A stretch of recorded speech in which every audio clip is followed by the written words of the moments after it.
Kisah mualaf kali ini, kita akan berkisah tentang seorang ratu klub malam dari Inggris. Kisah mualaf cantik ini, mantan ratu pesta klub malam, hidupnya tenang setelah masuk Islam.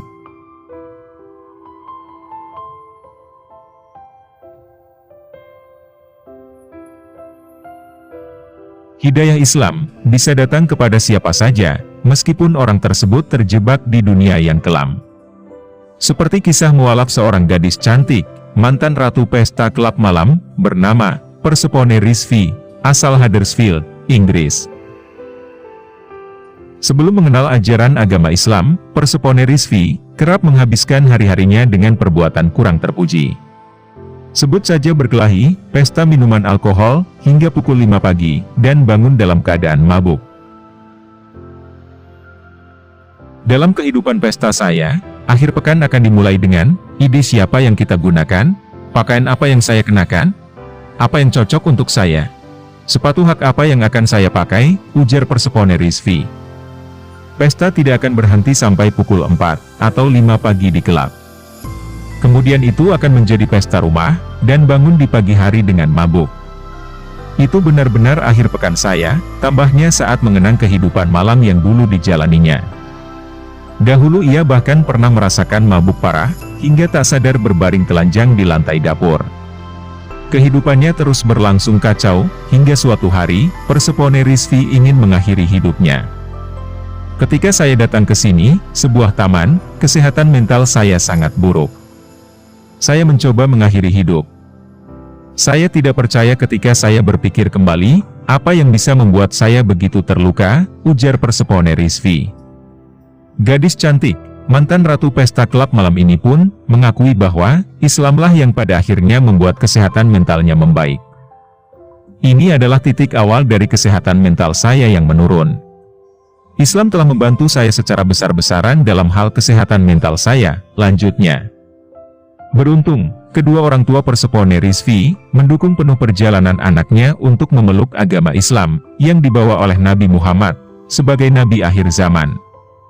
Sebelum akhirnya benar-benar memeluk Islam, Persephone Rizvi sempat melakukan ibadah puasa di bulan Ramadan bersama salah seorang temannya yang Muslim. Makin hari pun, Persephone Rizvi makin yakin tentang kebenaran Islam. Saya tidak melihat tujuan atau nilai dalam diri saya mulai berpuasa dengan seorang teman Muslim di call center, dan saya benar-benar melalui Ramadan 2 kali sebelum saya menjadi Muslim, kata Persephone Rizvi. Perasaan itu sangat besar di penghujung hari. Dia memberi saya perasaan nyata pertama tentang Islam, dan rasa terima kasih, dan kedamaian yang akhirnya membuat saya mengatakan, bahwa saya akhirnya perlu mengucapkan syahadat saya sekarang, tambahnya. Persephone Rizvi juga melakukan perubahan besar-besaran ketika mengenal Islam. Ia membuang semua pakaian minim, tidak lagi mengenakan kuku palsu, hingga menghapus foto-foto tak senonoh di media sosialnya. Kini Persephone Rizvi telah mengenakan hijab. Ia juga mengaku karakternya telah berubah sejak memeluk Islam. Dirinya bahkan sudah enggan bergosip atau menggunjing orang lain. Semua hal ini telah diajarkan Islam kepada saya, kata gadis berusia 27 tahun tersebut. Persephone Rizvi biasanya menghabiskan akhir pekan dengan berpesta, namun dia justru merasa sengsara. Dia pun berkisah bagaimana Islam menyelamatkan hidupnya. Mengonsumsi alkohol adalah cara saya menghadapi keadaan, dan melewati pengalaman menguras emosi, yang saat itu tidak saya pahami. Saya berjuang mencari tahu tujuan hidup saya ingin menjadi lebih baik demi diri sendiri. Namun, pada saat itu, saya tidak tahu apa yang saya lakukan. Saya tumbuh dewasa dengan menghadiri sekolah minggu. Orang tua menginginkan saya dan saudari saya untuk memiliki pemahaman agama. Ayah saya adalah orang Inggris berkulit hitam, juga penganut Kristen yang rutin ke gereja. Ayah saya adalah orang Inggris berkulit hitam, juga penganut Kristen yang rutin ke gereja. Ibu saya juga menginginkan agar kami memiliki pengetahuan mengenai keyakinan, namun mereka tidak memaksakannya. Sementara itu, juga tidak ada Muslim di keluarga saya. Pada tahun pertama saya berkuliah, saya meneliti Islam secara serius, dan mempertimbangkan untuk menjadi seorang Muslim. Saya bolak-balik dari kampus di Salford ke rumah orang tua di Huddersfield, tetapi mereka tidak menyadari seberapa besar minat saya pada Islam. Saya menyembunyikannya dengan baik, sampai suatu waktu, saya masuk ke dalam rumah menggunakan hijab sambil berkata, "Saya seorang Muslim sekarang."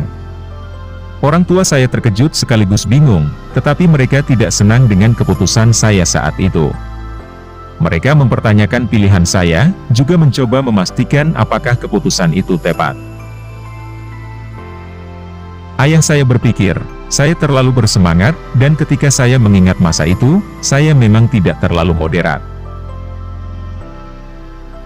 Saya ingin melakukan segalanya secara harfiah, namun, tidak memahami interpretasi Al-Quran dengan benar.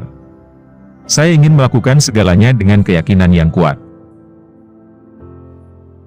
Saya sempat berpikir, semua pakaian bergaya barat itu haram.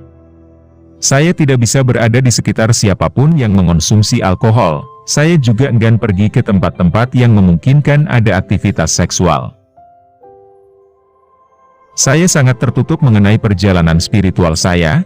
Pada saat itu saya juga tidak suka ditanyai terkait hal ini oleh siapapun. Sekarang, saya sudah menjadi lebih santai. Apabila seorang teman ingin minum alkohol, saya tidak akan protes, itu pilihan mereka. Pada komunitas Muslim, orang memiliki pendapat, dan batasannya masing-masing, mengenai minuman beralkohol atau cara berpakaian. Itulah mengapa saya mengatakan, Islam telah menyelamatkan saya. Saya sekarang memahami cara terbaik untuk menghadapi masa-masa kelam itu. Saya tidak akan mencapai titik ini, dan terus berdoa, menjaga kesehatan mental, dan fisik saya, dan jika bukan karena Islam, maka saya pasti akan binasa, layaknya perempuan Inggris di lingkunganku.